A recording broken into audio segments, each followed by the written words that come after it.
Good evening everyone. Sociology study platform में आप सभी लोगों का हार्दिक स्वागत है। और ये आज का आपका प्रैक्टिस सेट, जैसा कि आप देख रहे हैं, प्रैक्टिस सेट 2 लिखा है ना। दूसरा प्रैक्टिस सेट आपका, पहला प्रैक्टिस सेट ऑलरेडी डिस्कस हो चुका है। जिन बच्चों ने नहीं देखा है तो एक बार प्ले लिस्ट जरूर चेक कर लेना है ना। उसको जाकर के आप डिस्क्रिप्शन बॉक्स में उसका लिंक मिल जाएगा, और जाकर के आप चैनल से भी सर्च कर सकते हैं उसको, है ना। TGT PGT जो DSSB के नाम से, GIC और नेट के नाम से जो प्लेलिस्ट बनी हुई है बाकायदा।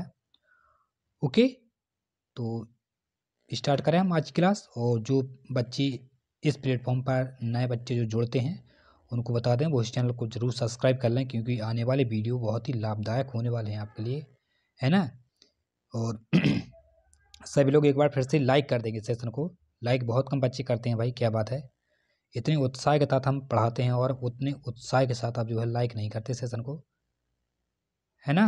तो स्टार्ट करें, चलिए। सभी को एक बार फिर से गुड इवनिंग है, जो बच्चे अभी भी उपस्थित होते जा रहे हैं। और शेयर जरूर कर दें लिंक को, इस वीडियो को जरूर बिल्कुल फैला दें आग की तरह। ये पहला MCQ है।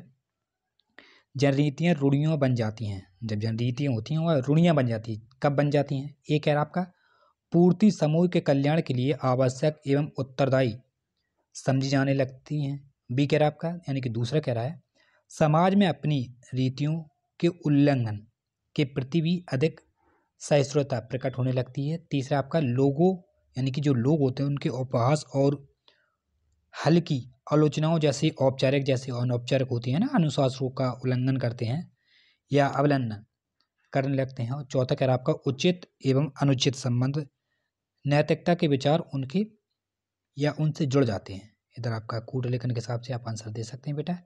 ए में केवल एक है, बी में पहला और दूसरा दिया है, सी में दूसरा और चौथा दिया है, और डी में आपका पहला एवं चौथा दिया है ना बेटा।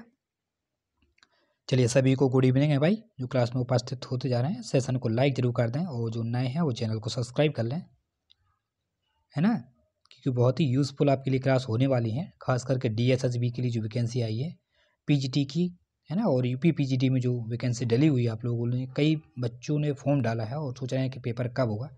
तो पेपर आपका बस चंद घंटों की बात है, यानी कि महीना 2 महीने की बात है। वो आपके लिए घंटे के समान ही होते हैं महीने, है ना। क्योंकि एडमिट कार्ड आ जाता है तब तो बहुत हलबली मची रहती है हमारे दिमाग में, मन में। इससे बेटर है कि हम पहले ही अपनी तैयारी को बरकरार रखें, जिससे आने वाले समय में हम हड़बड़ी महसूस ना करें। राइट आंसर इसका हो जाएगा डी, पहला और आपका चौथा। क्लियर है बेटा। देखो, जनरीतियाँ एवं रूढ़ियाँ का प्रतिपादन सर्वप्रथम आपके सामने किया था, किस पुस्तक में किया था? कोई बता सकता है? फोल्कवेज पुस्तक थी, इसमें इन्होंने इसका प्रयोग किया था जनरीतियों का, है ना। वॉइस क्लियर आ रही है? आप लोग बता सकते हैं, अगर वॉइस क्लियर में कोई दिक्कत हो तो आप लोग बता देना, है ना। चलिए, और आपको दिख सही रहा है ना? नहीं देखा तो थोड़ा क्वालिटी को बढ़ा सकते हैं, है ना बेटा। दूसरा है, किस समाज में सर्वप्रथम वर्ग संरचना विकसित हुई है? ए है आदिम समाज, बी है जनरीतियाँ समाज, सी है कृषक समाज, डी है औद्योगिक समाज। कितना प्यारा प्रश्न है। किस समाज में जो है सबसे पहले वर्ग संरचना का जो है निर्माण हुआ था या विकास हुआ था या विकसित हुई थी? ये आपकी हुई थी प्रश्न नंबर सी, दूसरे का सी राइट आंसर, कृषक समाज में। ओके, थोड़ी व्याख्या बता दें। देखो, कृषक समाज में सर्वप्रथम संरचना हुई थी, विकसित हुई थी, कि इसको रैडक्लिफ ब्राउन ने प्रेजेंट सोसाइटी एंड कल्चर में कृषक समाज की अवधारणा का प्रतिपादन किया था। क्लियर है? रैडक्लिफ ब्राउन की बहुत ही फेमस पुस्तक है। और अगला आपका 3, किसने समाज को 4 प्रकारों, सरल, मिश्रित, दोहरा, मिश्रित एवं तेहरा मिश्रित में जो है विभाजित किया था? कौन से थिंकर थे वो आपके थे स्पेंसर साहब थे। तीसरे का सी राइट आंसर है। स्पेंसर के द्वारा 4 प्रकार के स्वरूप का उल्लेख किया था, है ना, जैसा कि जो स्क्रीन पे आप देख रहे हैं जो क्वेश्चन में। अगला इसी के साथ प्रश्न नंबर आपका 4 कह रहा है, सांस्कृतिक संकेंद्रण की अवधारणा के प्रणेता कौन थे? ए है आपका DB कारपेंटर, और बी कह रहा है आपका MJ हर्स्कोविट्ज, सी है EB टेलर, डी है H जिमरमन। प्रश्न नंबर आपका 4, स्क्रीन पर लगा हुआ है। और जो बच्चे पेड क्लास लेना चाहते हैं वो हमसे कांटेक्ट कर सकते हैं। पूरा महाग पैक अगर आपको चाहिए, पूरा कॉम्बो चाहिए, या आपको एक सब्जेक्ट का पूरा सिलेबस चाहिए विद रिकॉर्डिंग क्लास मिलेगी आपको, उसमें थ्योरेटिकल क्लास रहेगी, आपके प्रैक्टिस सेट कराए जाएंगे, यानी कि एमसीक्यू बेस पर, है ना, प्रैक्टिस सेट कराए जाएंगे जिससे आपके एग्ज़ाम में दिक्कत ना हो। वो एग्ज़ाम पे टाइम पे होता है। इसमें थ्योरी रहेगी आपकी, जैसा कि आप शॉर्ट वीडियो जो नहीं देखा, शॉर्ट वीडियो जरूर देख लेना, उसमें सारी डिटेल दी हुई है ना। पूरा पैकेज आपका 33,500 का आपका पैकेज मिल जाएगा, जो DSSB और PGT के लिए खास करके वो पैकेज को बनाया गया है। जो बच्चे लेना चाहते हैं वो ले सकते हैं। राइट आंसर इसका चला जाएगा आपका 4 का B, हर्ष कोविट्स को जाएगा। इन्होंने सांस्कृतिक संकेंद्रण की अवधारणा के प्रणेता माने जाते हैं। हाँ, कॉन्टैक्ट से आप कर सकते हैं, उसका नंबर हमने डिस्क्रिप्शन में दिया हुआ है, डायरेक्ट उससे जाकर के आप व्हाट्सअप से हमसे बात कर सकते हैं। और पैकेज अगर आप लेना चाहते हैं तो ले सकते हैं। 80 में सीटें हैं, ओनली 10 स्टूडेंट ही चाहिए हमें। 5 कह रहा है एक हिंदू का विवाह अवैध है यदि उसमें पति पत्नी जीवित हैं। ए आपका संविधान के अनुसार, बी है दिवाली पद्धति कोड के आधार पर, सी आपके हिंदू विवाह अधिनियम के आधार पर, और डी है हिंदू उत्तराधिकार अधिनियम के अनुसार। फटाफट बताएं, थोड़ा क्लास को थोड़ा फास्ट कर देते हैं, है ना। इसका राइट आंसर हो जाएगा आपका सी, हिंदू विवाह अधिनियम, जो 1955 में आपको पारित हुआ था, है ना। उसके अनुसार विवाह होने पर भी उसे रद्द कर दिया जा सकता है ना। आप लोग समझ सकते हैं। अगला आपका प्रश्न नंबर 6, जाति का सार तत्व क्या है।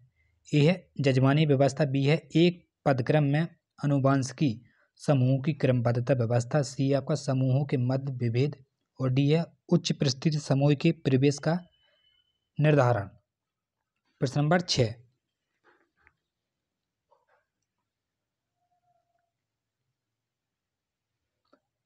का राइट आंसर आपका बिल्कुल बी राइट आंसर हो जाएगा। वेरी गुड सभी बच्चों को, बी। देखो भाई, 1665 में ग्रेसिया डी ओरेटा, ध्यान से सुनना है, नामक विद्वान ने लगाया। उसके बाद फ्रांस के अबेडोवायो ने इसका प्रयोग किया था प्रजाति के, क्योंकि प्रजाति के संदर्भ में किया था। और जाति जन्म पर आधारित होती है, जाति कभी बदली नहीं जाती है ना। जिस जाति में आप पैदा हुए हैं आप हमेशा उसी जाति में रहेंगे। वो प्रदत्त होती है, अर्जित होती है। जैसे आप अर्जित करते हैं, आप जो वीडियो देख रहे हैं उससे आप PGT या DSSB के जब एग्जाम निकल जाएगा तो आप अर्जित करते हैं अभी योग्यता के आधार पर। 7 शक्ति का असमान वितरण वर्ग संघर्ष को बढ़ाता है। ये किसने कहा था। ए है R हेडनफोर्ड, बी है किंग्स के मास यानी कि कार्ल मार्क्स, सी है मैक्स वीबर, और डी है SM लिप्सेट। शक्ति का असमान वितरण वर्ग संघर्ष को बढ़ाता है, ये किसने कहा था। बहुत ही फेमस प्रश्न है, बिल्कुल हेडनफोर्ड साहब ने कहा था कि समाज में दो समूह में संघर्ष निरंतर चलता रहता है ना। एक समूह वह होता है जिसके पास अधिकतम शक्ति होती है और दूसरे के पास न्यूनतम शक्ति होती है ना। जैसे हम देखते हैं हमारे पास कम शक्ति है, किसी अगले के पास ज़्यादा शक्ति होती है, ज़्यादा पावर होती है। और अगला आपका वर्ग व्यवस्था का एक विस्तृत अध्ययन एक समुदाय में जिसे उसके यानी याकी सिटी, आप देख रहे हैं ये लिखा है याकी सिटी कहा, ये किसने कहा था। बेवर ने, मिशेल ने, बॉर्नर ने या मार्क्स ने। वर्ग व्यवस्था का एक विस्तृत विवरण की बात करा है। प्रश्न नंबर आपका 8 का राइट आंसर हो जाएगा आपका वार्नर साहब ने कहा था। इन्होंने वार्नर ने याकी सिटी नामक अध्ययन में एक अमेरिकी समुदाय के सामाजिक ढांचे और उसके कार्यों का अध्ययन किया था। वार्नर साहब ने स्तर समूहों या समानता पर बल देते हुए समुदाय के सामाजिक ढांचे का अध्ययन किया, है ना। कॉपी पेन लेकर के इसलिए तो बोलते हैं भाई जरूर बैठा करें, क्योंकि जो व्याख्या आपको बताई जाती है जो इम्पोर्टेंट है वो आप नोट कर सकते हैं। 9 है सामाजिक सांस्कृतिक परिवर्तन के संदर्भ में ध्रुवीकरण का सिद्धांत किसने प्रतिपादित किया था। अकबर ने, डेविस ने, सोरोकिन ने, आपका स्पेंसर ने। 9 प्रश्न आपका स्क्रीन पर लगा हुआ है।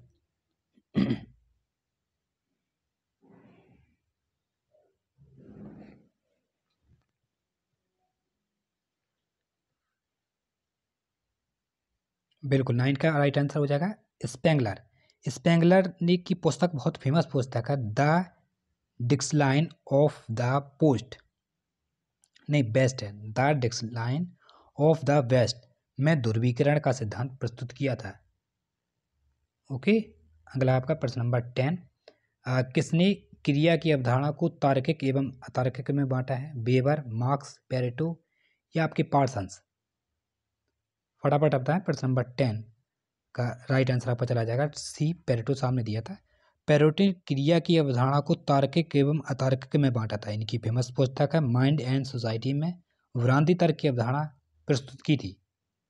अगर आप पेरेटो के विचार को पढ़ेंगे, उनकी थ्योरी को पढ़ेंगे तो आपको बड़ा ही आनंद आएगा, है ना, बोरियत फील नहीं होगी पेरेटो के पढ़ने से आपको। अगला आपका प्रश्न नंबर 11 यानी कि 11, निम्न विचारकों में से किस एक ने मत व्यक्त किया कि भारतीय गांव की आत्मनिर्भरता एक मिथक है? ए है चार्ल्स डी मेटकॉफ, बी है ऑस्कर लेविस, सी है लुई ड्यूमा और डी में आपका श्रीनिवास, जिन्होंने संस्कृतिकरण और पश्चिमीकरण की अवधारणा दी थी। एम एन श्रीनिवास ने, है ना, सभी लोग जानते हैं, बहुत फेमस हैं ये। बिल्कुल राइट आंसर आपका डी ही चला जाएगा। श्रीनिवास ने भारतीय ग्राम को पूर्णतः आत्मनिर्भर नहीं माना। उनका विचार था कि भारतीय ग्राम बहुत कुछ सामाजिक एवं सांस्कृतिक क्रियाओं के लिए दूसरे ग्राम पर निर्भर है। यानी कि जब हम मान लीजिए जो व्यक्ति होते हैं वो भी एक दूसरे पर निर्भर होते हैं, तो उसी टाइप से इन्होंने कहा था कि समाज भी निर्भर है। अगला आपका प्रश्न नंबर 12, अंतरपीढ़ीगत व्यवसायिक गतिशीलता और अंतरपीढ़ीगत व्यवसायिक गतिशीलता संबंध वर्गीकरण किसने दिया है? ए है लिप्सेट और वेंडिक्स, बी है ऑगबर और निमकॉक, सी है पी ए सोरोकिन, डी है टलकट पार्सन्स। प्रश्न कह रहा है अंतरपीढ़ीगत व्यवसायिक गतिशीलता और अंतरपीढ़ी, देखो प्रश्न को पढ़े, अंतरपीढ़ीगत है और अंतःपीढ़ीगत है ना, नहीं तो सेम पढ़ लें कि भैया सेम लिखा हुआ जल्दबाजी में। राइट आंसर इसका लिप्सेट और वेंडिक्स को चला जाएगा, क्योंकि अंतरपीढ़ीगत व्यवसायिक गतिशीलता और अंतःपीढ़ीगत व्यवसायिक गतिशीलता संबंधी वर्गीकरण आपका लिप्सेट और वेंडिक्स साहब ने प्रस्तुत किया था, जिसको सोरोकिन ने दूसरे भागों में बांटा। सोरोकिन ने इसको 2 भागों में बांटा था, है ना, उदग्र और क्षैतिज। क्लियर है। अगला आपका 13, निम्नलिखित में से कौन खाद्य संकलन जनजाति नहीं है? टोडा, कादर, यनाड़ी या पनियाल? कौन सी जो है खाद्य संकलन जनजाति नहीं है, प्रश्न पूछा है, तो नहीं की बात कर रहा है, नहीं लगा इसमें क्वेश्चन में, तो राइट आंसर इसका चला जाएगा आपका टोडा जनजाति, ए। ये टोडा जनजाति जो है दक्षिण भारत की नीलगिरी पर्वत पर जो पशुपालन जनजाति है ना, नीलगिरी के पर्वत पर ये रहती है, बता दें आपको। अगला है आपका प्रश्न नंबर 14, आत्मसात की प्रक्रिया को हतोत्साहित करने वाली दशा कौन सी है? ए है सहिष्णुता और बी आपका संस्कृतिकरण, सी है सामाजिक संपर्क और डी है प्रभुत्व। प्रश्न नंबर 14 का आपका राइट आंसर चला जाएगा प्रभुत्व कहा जाता है। जब देखो, जब संपर्क में आने वाले व्यक्तियों एवं सांस्कृतिक समूहों में से किसी में उच्चता की भावना हो और दूसरों को हीन समझता हो, उसे आत्मसंतुलन नहीं हो पाता है ना। यानी कि आप अपने आप को मान लीजिए उच्च समझते हैं और कोई अदर व्यक्ति को आप निम्न समझते हैं ना, जैसे हम मान लें, हम अपने आप को कहें समझें कि नहीं भाई हम आपसे बहुत ज़्यादा जानते हैं, है ना, आप बहुत हमसे कम जानते हैं, तो ये भावना है, ये प्रवृत्ति की भावना होती है ना। अगला आपका 15 कह रहा है सहयोग शांतिपूर्ण संघर्ष है। ये किसने कहा था? ये सभी लोग जानते हैं, बिल्कुल ग्रीक साहब ने कहा था, इसमें कोई दोहरा नहीं है, ज़्यादा टाइम वेस्ट नहीं करेंगे। ग्रीक साहब ने सहयोग शांतिपूर्ण संघर्ष है। ग्रीक ने 3 प्रकार के बताए थे, प्राथमिक समूह, द्वितीयक और तृतीयक, है ना। अगला आपका 16 मैक्स वीबर के अनुसार सामाजिक स्थायीकरण के 3 आदर्श प्रारूप कौन कौन से हैं? ए कह रहा है आपका जाति, वर्ग एवं शक्ति, बी है संपत्ति, शक्ति एवं परिस्थिति और सी में आपका लिंग, पूंजी एवं शक्ति, डी है धर्म, शक्ति एवं संपत्ति। प्रश्न नंबर 16 पर आया फटाफट।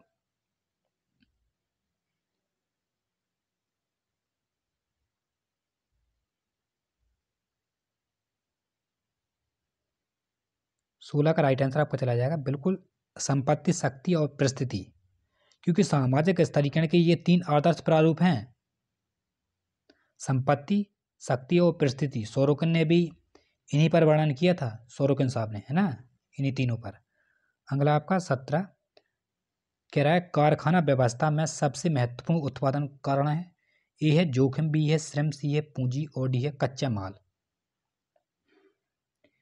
इसका राइट आंसर हो जाएगा आपका कारागार व्यवस्था में सबसे महत्वपूर्ण उत्पादन आपका कारण होता है श्रम का होता है ना, सभी लोग जानते हैं। अगला आपका 18 वह कौन सी प्रक्रिया है जो प्रक्रिया व व्यवस्था दोनों है। वह कौन सी प्रक्रिया है जो प्रक्रिया और व्यवस्था दोनों होती है। ए है संस्कृतिकरण, बी है औद्योगिकरण, सी है पर संस्कृतिकरण और डी है सात्मीकरण।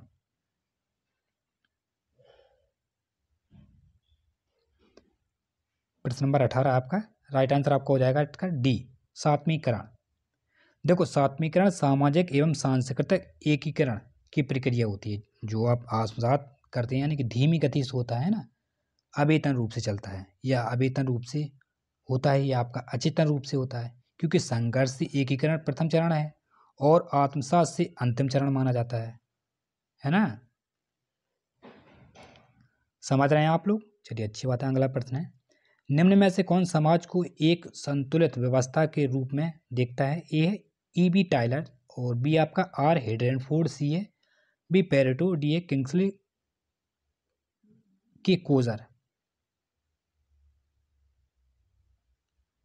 प्रश्न नंबर आपका 19 का राइट आंसर हो जाएगा बी पेरेटो, यानी कि बिलपेट पेरेटो।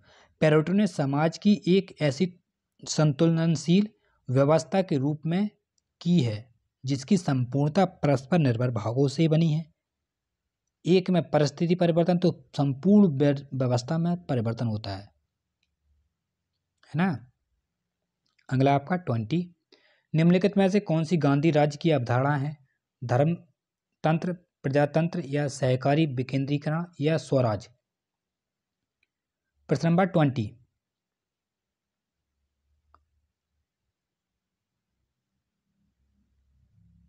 इसका राइट आंसर हो जाएगा आपका सी सहकारी विकेंद्रीकरण, क्योंकि सत्ता में अधिकतम लोगों की भागीदारी हेतु केंद्रीकरण हो रहा है। 21 उस कारण को इंगित कीजिए जो कि जनसंख्या घनत्व को प्रभावित नहीं करता है।